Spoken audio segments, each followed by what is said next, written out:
Go ahead. Yes. Going back to the Constitution, we are a republic. We vote for representatives to represent us. Mm-hmm.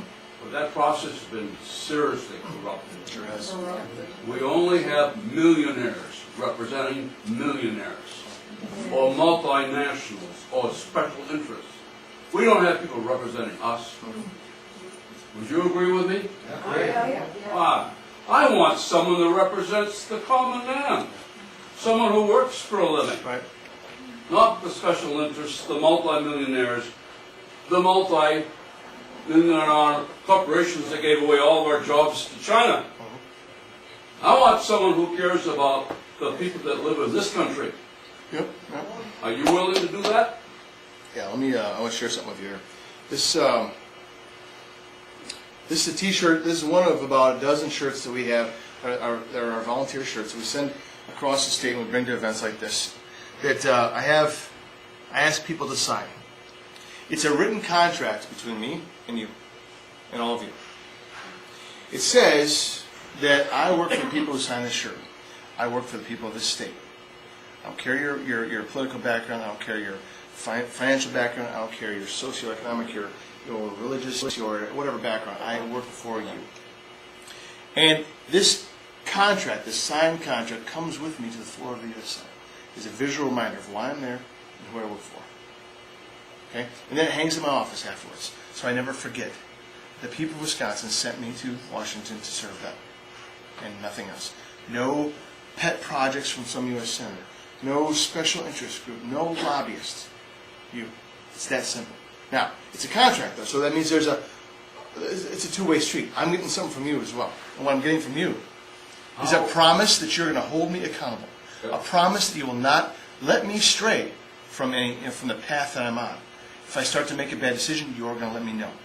It's a contract, and I expect you to enforce it. How to get elected are you going to overcome the obstacles of the power and the rich? Mm-hmm. Because that's what's put people in Washington. Well, conventional wisdom would say that a guy like me doesn't stand a chance against a millionaire like Ron Johnson or Senator Feingold. Yeah. This, and I understand that conventional wisdom. I truly do. I'm just doing a reality check with this is not a conventional year. Yeah. This is not a conventional year. In my primary thus far, I have been outspent probably close to 100 to 1. And the polls show no appreciable difference between me and Ron Johnson. No, they don't. They don't show any appreciable difference between me and Senator Feingold. If ever there was a year for the people to take back their government and not be content with simply a switch from a D to an R, without changing the mindset and the heart and the reason you're there, this is the year. This is the year. And it's because, as we talked about at the very beginning, I think we are at a bottom. We're hopefully at the bottom of a valley in our nation's history here. And the only place we have to go is up. And we're going to be going up because the people have finally had enough. So have enough. Be fed up. Be angry if you want. I don't care. But get involved. Get involved and stand up for what's right. Don't you, son? Dan, go ahead. A lot of other people. Yeah, I would like to say one thing that I think we're all forgetting, and it has a little bit to do with what Bob said. We are all members of a fallen race, and our Constitution, in my view, that our founders knew that. They were trying to protect us from ourselves. Can't you see? And it seems like the Constitution, if we just simply do what it says, I think we'll be all right. But here's what happens. We all got a certain amount of greed. If we can get you to say, hey, yeah, I'll get something for you. You're retired. I'll increase your Social Security. The government shouldn't even be in there. It shouldn't be an issue. And I could name so many things. Department of Education. They think they're teaching our kids lies in many cases. And they shouldn't even have that department. Department of Education needs to be done away with. Our Constitution would protect us so much when we wouldn't have it. Right. I agree. I know. Thank you. Yeah, I mean, you're preaching the choir. Yeah, we're all members of a fallen race. Let's face it and get on with life. You know? We trust strayed in so God. far from That's- our I got one more thing, hey, if you don't mind. I won't even ask you the question because you know, but I'm up in years a little bit, and I would ask you, who do you trust around here? We got all these liars and everybody deceiving us. Trust in God, and we'll get somewhere. That's, you know,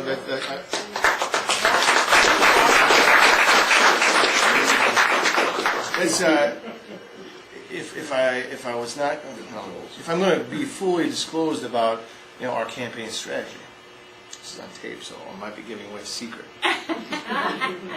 What's fundamental to our campaign is our faith. We recognize that when you compete against man, you are holding yourself back. You're not reaching your full potential. But when you work to achieve what God has set you on this earth to do, you live by His laws and His rules and His goals and aspirations for you, you can achieve much more than when you limit your mind and limit your body and limit your soul to just competition amongst men. So, we don't compare ourselves to Ron Johnson. We don't compare ourselves to Senator Feingold, other than what you see in the polls, just so I can give you some sort of benchmark as to where we're going. But when we set out our campaign strategy, it's based on doing the right thing. It's based on following the path that we believe is the right path, not based on a reaction to what Senator Feingold has done, or based on a reaction to what Ron Johnson has done. We think both those strategies are flawed. So we'll talk about the Second Amendment. Tell us what you believe the Second Amendment means, and how would you protect it if you're elected? The Second Amendment is without a doubt the most important tool we have as individuals to protect our liberties and protect our rights. It's the final vanguard in what stands between us and losing all of them. So it's not something that can ever be negotiated. It's not something that can ever be watered down, or we can even accept minor modifications to it or minor losses of our freedoms with respect to the Second Amendment. It's the Second Amendment to protect the 3rd, 4th, 5th, 6th, and 7th, 8th, and 9th, and 10th. Everything else. It is there so early in the Bill of Rights because it's that important. And protecting it, once elected, is simple. Anything that comes up that may threaten it, anything whatsoever, will simply not be considered for passage through me. I will stand up to anything. A lot of candidates I recognize, and a lot of politicians I understand, say they're for the Second Amendment. They support it. They write it on a piece of literature and hope that appeases the voting public. It's one thing to do that. It's something completely different to commit to jumping into the ring to fight against any force that may come against the Second Amendment. It's that important. It's not an option. It's part of who we are. It defines our liberty, and it must be defended. Would you support a repeal of the 1934-1968 Federal Firearms Act? Honestly, I'm not familiar enough with what is in those acts. They basically banned machine guns and many other type of weapons. Yeah, I would support a repeal of that, absolutely. As a U.S. Senator, you will vote to ratify any treaties that the President of the United States enters into. How would you vote, and do you know, first of all, do you know what the UN Small Arms Treaty is? Some don't, some people don't, and how would you vote on it? Yeah, I'm aware of it. It essentially allows the UN to decide what small arms would be available to public, U.S. citizens. And I would absolutely vote against it.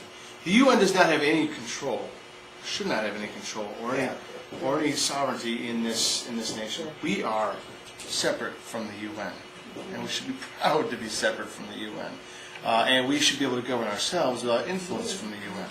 The UN should not be on our soil. The UN should not even be something we participate in because we're paying a lot of money into it every year and getting nothing in return. How can we get rid of it? Sorry? How can we get out of it? I know a really good realtor in Watertown who put a sign out in front of the building there in Manhattan and sell it in a heartbeat.